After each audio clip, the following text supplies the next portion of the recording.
Price the Lord. என் அன்பு தேவ பிள்ளைகளே, இன்றைய ஜீவ அப்பத்தில் 2 கொரிந்தியர் 4ஆம் அதிகாரம் 11, 12 வசனங்களை சற்று நேரம் தியானிப்போம்.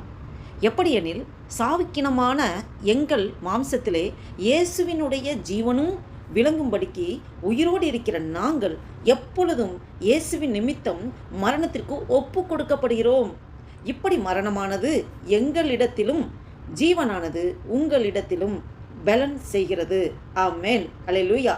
பாருங்க, இதை கேட்டுக்கொண்டிருக்கிற அன்பு தேவ பிள்ளைகளே, அப்போஸ்தலனாகிய பவுல் கொரிந்துக்கு எழுதிய நிருபத்திலே எழுதப்பட்ட வசனத்தை நாம் வாசித்தோம். பவுல் இங்கு தன்னுடைய அப்போஸ்தல ஊழியத்தின் அந்த அனுபவத்தை அவர் டீட்டெயிலாக சொல்கிறார். அவர் அவரோட ஊழியம் செய்கிறவர்கள் தொடர்ந்து துன்பங்கள், துன்புறுத்தல்கள், ஆபத்துகள் மற்றும் மரண அச்சுறுத்தல்களை அவர்கள் நிறைய அவங்க ஃபேஸ் பண்ணுறாங்க. அவர்கள் அனுபவித்த அந்த துன்பத்தின் பாடுகள் இயேசுவின் பாடுகள் போன்றவைன்னு சொல்லி, அந்த துன்பம் இயேசு கிறிஸ்து பட்ட பாடுகள் போல தான் நாங்கள் துன்பப்பட்டோம்னு சொல்லி சொல்கிறாரு. ஆனால் இந்த மரணத்திற்கு ஒப்பு கொடுக்கப்படுதல்னு சொல்கிறது வீணானதல்ல. அவர்களுடைய பலவீனம், துன்பம் மற்றும் பாடுகளின் நடுவிலும் இயேசுவின் உயிர்த்தெழுந்த ஜீவன் வெளிப்பட்டது. ஆமென். இந்த மனித பலன் அல்ல, கிறிஸ்துவின் வல்லமையே அவர்களை தாங்கியது. ஆமென். நம்ம பாடுபடும் போது, நெருக்கப்படும் போது, உபத்திரப்படும் போது அவர் கொடுக்குற பலன், ஆண்டவர் கிறிஸ்து நமக்கு கொடுக்குற பலன். நம்மளோட சுய பலத்தில் எந்த ஒரு பாடுகளோ வேதனைகளோ நம்மளால் தாங்கி சுமந்து கொண்டு போகவே முடியாது. கர்த்தர் அவரோட கரத்தில் நம்மளை தாங்கி கொண்டிருக்கிறார். ஆமென். பாருங்கள், கிறிஸ்துவுக்காக பாடுபடுவது தோல்வி கிடையாது. பாருங்கள், நம்முடைய பலவீனத்தில் கிறிஸ்துவின் வல்லமை வெளிப்படுகிறது. ஆமென். என் கிருபை உனக்கு போதும், நம்முடைய பலவீனத்திலே நம்மிடம் பூர்ணமாய் விளங்கும் என்று சொன்ன தேவன் நம்முடைய பாடுகள், நெருக்கங்கள், உபத்திரங்கள், அந்த ரொம்ப நமக்கு சரீர ரீதியாகவும் மன ரீதியாகவும் நம்ம பலவீனப்பட்டு இருக்கும்போது அவருடைய பலன் நம்மளை தாங்குகிறது. ஆமென். துன்பத்தின் மத்தியிலும் தேவன் தமது ஜீவனை வெளிப்படுத்துகிறார். ஆமென். நம்ம ஆண்டவருடைய ஜீவன் நமக்குள்ளே இருக்கிறது.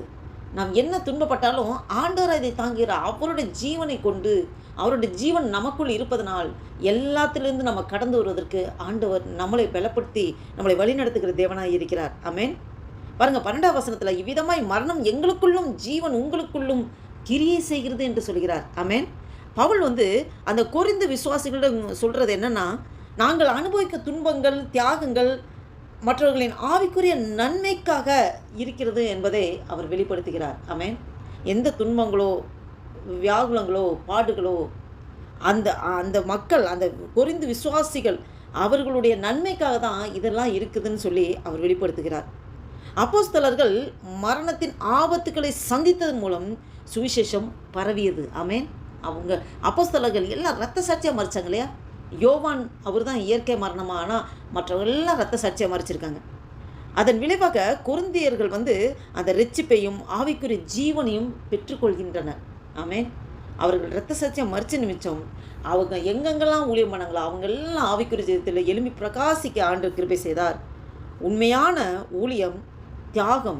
அந்த தியாகத்தை தான் ஒரு உண்மையான ஊழியன்னா, நம்ம எவ்வளோ சாக்ரிஃபைஸ் பண்ணுறோம் ஆண்டவருக்காக, தன்னையே ஜீவ பலியாக ஒப்பு கொடுக்குற, எப்படி ஆண்டவர் மனுக்குலத்தை எல்லாருக்காக தன்னை ஒப்பு கொடுத்தாரோ அதன் வழியில் வருகிற ஒவ்வொருவரும் கிறிஸ்துவை நாம் ரிஃப்ளெக்ட் பண்ணுறவங்களாக இருக்க வேண்டும். ஆமென்.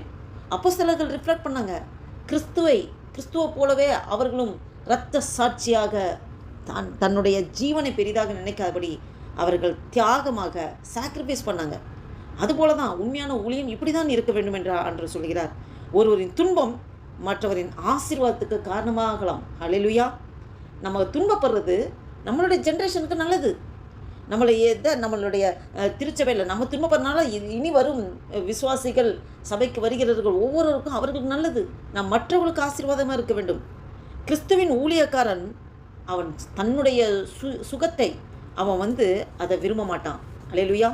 தன்னுடைய சுகம் சேஃப்டியாக, ஒரு சொஃபிஸ்டிகேட்டாக அப்படி இருக்கணும்னு ஆசைப்பட மாட்டான். பிறரின் ஆவிக்குரிய வளர்ச்சிக்கு அவன் எந்த அளவுக்கு போராடணுமோ, எந்த அளவுக்கு உழைக்கணுமோ உழைப்பான். அதுதான் கிறிஸ்துவின் ஊழியக்காரர்கள். ஆமென். நம்ம இதில் உள்ள ஆழமான கருத்து என்னென்னா, மரணத்தின் நடுவே வெளிப்படும் கிறிஸ்துவின் ஜீவன். ஆமென். இந்த 2 வசனங்களில் பவுல் சொல்கிற முக்கியமானது என்னென்னா, தேவனுடைய ஊழியக்காரன் துன்பங்களை சந்தித்தாலும் அதன் மூலமாக கிறிஸ்துவின் ஜீவன் மற்றவர்களும் வெளிப்பட்டு அவர்கள் ஆவிக்குரிய ஜீவனை பெறுகிறார்கள் என்பதான் நம்ம இந்த வசனத்து மூலம் பார்க்கிறோம். இதை கேட்டுக்கொண்டிருக்கிற அன்பு தேவ பிள்ளைகளே, உங்களோடும் என்னோடும் ஆவியானவர் பேசிக்கொண்டிருக்கிறார். நாம் துன்பப்படுறது நல்லது. உபத்திரப்பட்டது நல்லது, அதனாலே என்னுடைய பிரமாணங்களை கற்றுக்கொண்டே என்ன வசனப்படி. எந்த துன்பங்களோ பாடுகளோ வேதனைகளோ அது நல்லது. ஆனால் நம்மளுடைய சுய காரியங்களுக்காக அது துன்பப்படுகிறது, நம்மளுடைய செல்ஃபிஷாக நம்மளுடைய காரியங்களை யோசித்து நம்மளே துன்பப்படுது, அதில் ஒரு யூஸும் கிடையாது. மற்றவர்களுக்காக நாம் கிறிஸ்துவுக்காக மற்றவர்களுக்காக நாம் பாடுபடும்போது துன்பப்படும்போது அது நல்லது. அதோட பிரதிபலன் பரலோக ராஜ்யத்தில் மிகுதியாக இருக்கிறது. ஆமேன். இதை கேட்டுக்கொண்டிருக்கிற நண்புதே பிள்ளைகளே, என்ன உபத்திரமோ வேதனையோ பாடுகளோ நெருக்கங்களோ அவமானங்களோ என்ன ஒரு தள்ளப்பட்ட சூழ்நிலை எது வந்தாலும் ஆண்டவரே உமக்காக நான் எல்லாம் சகிப்பேன் ஆண்டவரே என்று சொல்லி அந்த ஒரு அர்ப்பணிப்போட ஒரு புதிய நாளைக்குள்ள ஆண்டவர் நம்மளை நடத்தி கொண்டு வந்திருக்க தேவனுக்கு நன்றி செலுத்தி ஆண்டவர் நோக்கி பார்த்து ஜெபம் செய்வோம். ஹல்லேலூயா. நன்றி தகப்பனே, நன்றியோடு துதிக்கிற ஆண்டவரே, துதிகளை மத்தியில் வாசம் செய்கிற தேவனே, நன்றியோடு துதிக்கிற ஆண்டவரே. அப்பா மகிமையின் தேவனே துதிக்கிறோம், கிருபையின் தேவனே துதிக்கிறோம், சர்வ சிருஷ்டிகரை வியாபிகரை துதிக்கிற ஆண்டவரே. அப்போ ஒரு புதிய நாளைக்கான கிருபை செய்திரை நன்றி அப்பா. இந்த 2026 வருஷத்தின் 6வது மாதமாகிய ஜூன் மாதத்தின் 7ஆம் தேதியை காண கிருபை செய்த தேவனே உங்க கொடான கொடி ஸ்தோத்திரம் ஆண்டவரே. நன்றி தகப்பனே. இந்த ஒரு புதிய நாளைக்காய் நன்றி. எங்களுக்கு ஜீவன் தந்திர பலன் தந்திர சுகம் தந்திர நன்றி அப்பா, நன்றி அப்பா. இந்த நாளில் நீர் என்ன செய்ய வேண்டும் என்று சித்தம் வைத்திருக்கிறோம், உங்களுடைய சித்தத்தைப்படி நடத்துங்கப்பா. எங்கள் சுயமெல்லாம் சாம்பலாய் மாறட்டும் ஆண்டவரே. எங்கள் மாமிசத்து கிரிகள் முற்றிலுமாக அழிக்கப்பட்டு போகட்டும் ஆண்டவரே.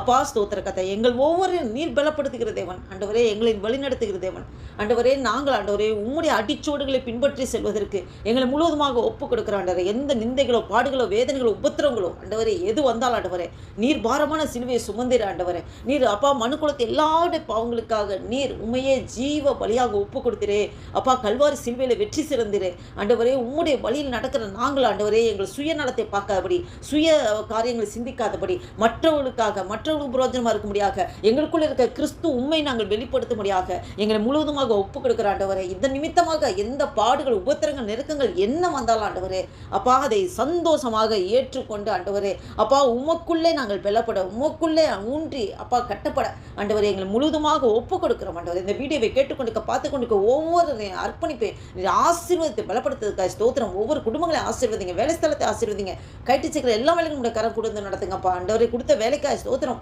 வேலை ஸ்தலத்தில் எங்களோட வேலை செய்கிற எல்லாரையும் ஆசீர்வதிங்கப்பா, பலப்படுத்துங்க, பாதுகாத்துக் கொள்ளுங்க. நாங்கள் சமாதானமாக இந்த நாளை ஆசீர்வாதமாக நடத்தப்படுற கிருபைக்காய் நன்றி செலுத்துகிறோம் ஆண்டவரே. எங்களை முற்றிலுமாய் தாழ்த்தி ஒப்பு கொடுக்க அர்ப்பணிக்கிறோம். நாம ஒன்றே மகிமைப்பட்டோம். இயேசு கிறிஸ்துவின் நாமத்தினாலே ஜெபிக்கிறோம் ஜீவனுள்ள எங்கள் நல்ல பிதாவே.